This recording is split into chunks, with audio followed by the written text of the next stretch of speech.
Thank you, Sarah. Welcome to Look East.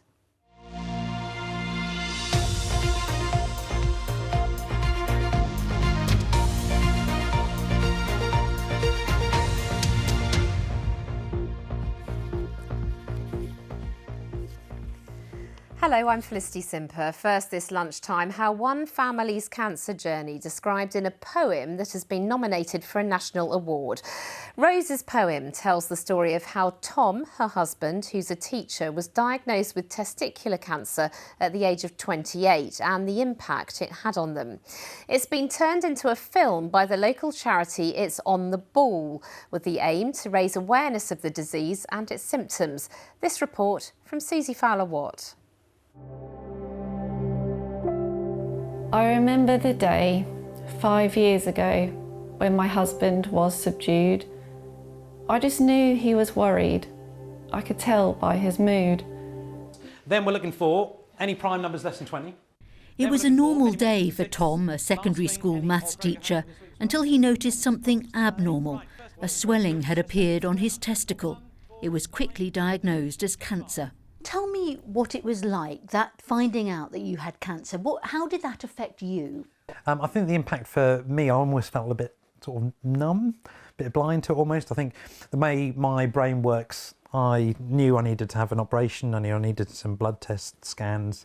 And then once I had an operation, I know I'd need some chemotherapy. So for me, I had a sort of track in my mind how things were going to go. But it's almost, I think, in hindsight, worse for everybody else because it wasn't happening to them. They could see that it was happening to me in a way.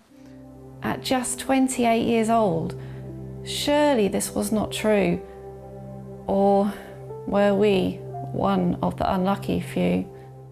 So many people will identify with what you're saying about that shock that you felt. And how long did that last? Ages. And to be completely honest, I think, you know, mental health needs to be talked about more. I did have a breakdown. I can remember I was meant to go into work, and it just suddenly, I've been holding it together, you know, with him unwell. And then one morning, that was it. My mind was just like, I can't take all this, you know, it's just such a big thing. Tom and Rose were childhood sweethearts. They were hoping to start a family, but the diagnosis threw all their future plans into doubt. An operation followed, a round of chemo too. Then, life eventually began to look up for us two. It's really heavy. Oh! After going through fertility treatment without success, they were considering adoption when Rose found she'd become pregnant naturally. He's a miracle baby, he really is a miracle, and I think we really treasure that because we didn't know we'd have that situation, so that's really, really special. What made you decide, all those years later, to sit down and write that poem? Maybe because I then had a child, maybe I could deal with those thought processes and memories again. You know, years had gone by and I was kind of ready to sit down and write it.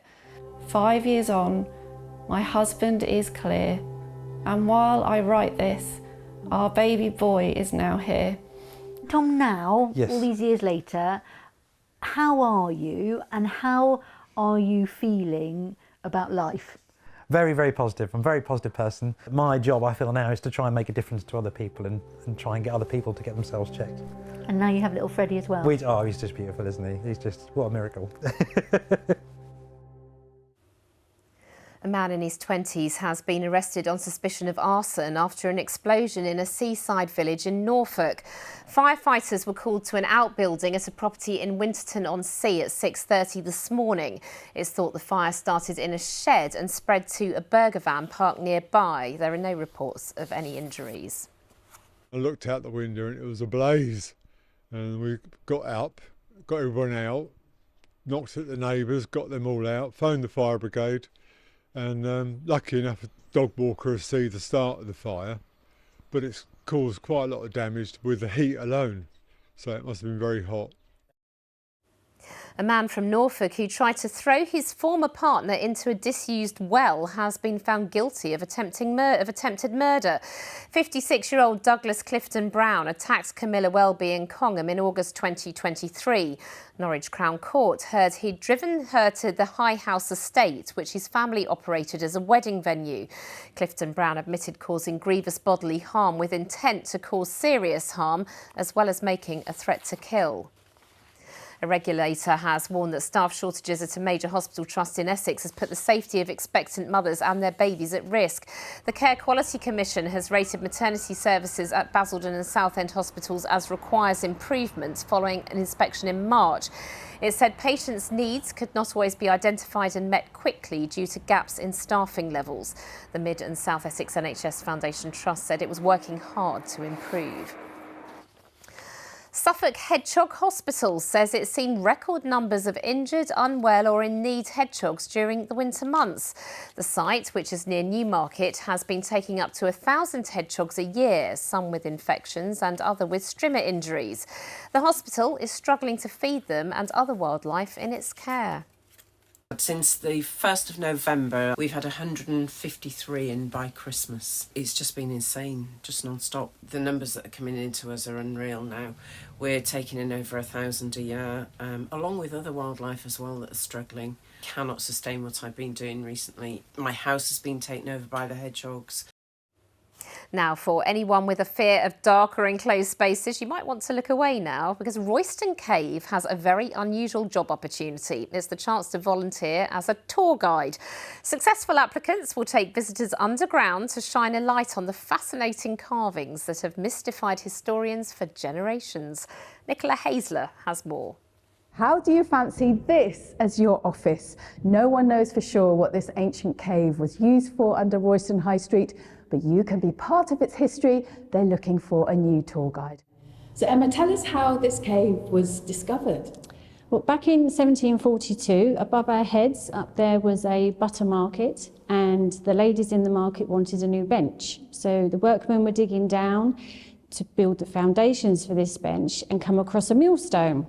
So they lifted the millstone up and realised it was plugging a shaft. So apparently they sent a 10-year-old boy down the shaft on a rope with a candle to see what was down here. And he ended up being inside Royston Cave. And so what are the beliefs about what this place was? What was it used for? All we have are different theories that have been given since the cave's discovery.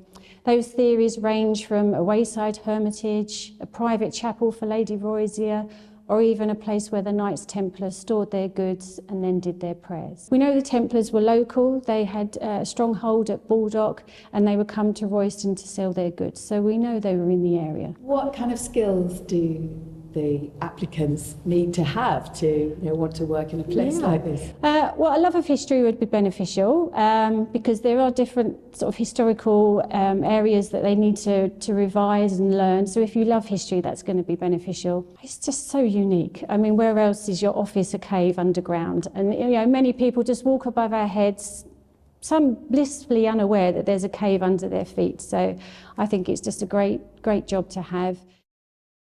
Nicola Hazler reporting there. OK, time for a look at the weather now. Here's Corsa.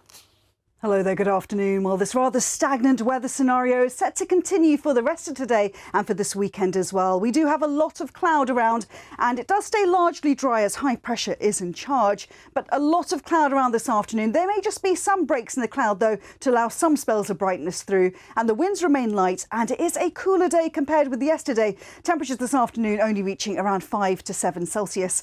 So for this evening then, largely dry conditions. There may just be some clearer spells in places, but a lot of cloud. And where we do have those clearer spells and with the light winds, there could be some patches of mist and fog forming by the early hours.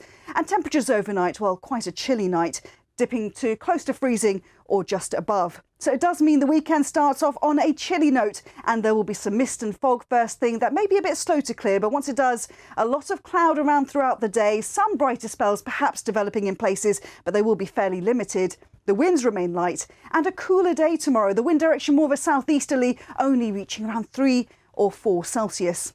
Looking ahead to the second part of the weekend, and high pressure does remain nearby, keeping these weather fronts at bay, so there will be a lot of dry weather still. But like Saturday, for Sunday too, there may be some mist and murk in the morning. Once that clears through though, it does stay largely cloudy throughout the day and still quite cool for the time of year, only reaching around 5 or 6 Celsius. Looking ahead to the start of next week though, temperatures rise back up to around average for the time of year. Still a lot of cloud around as well.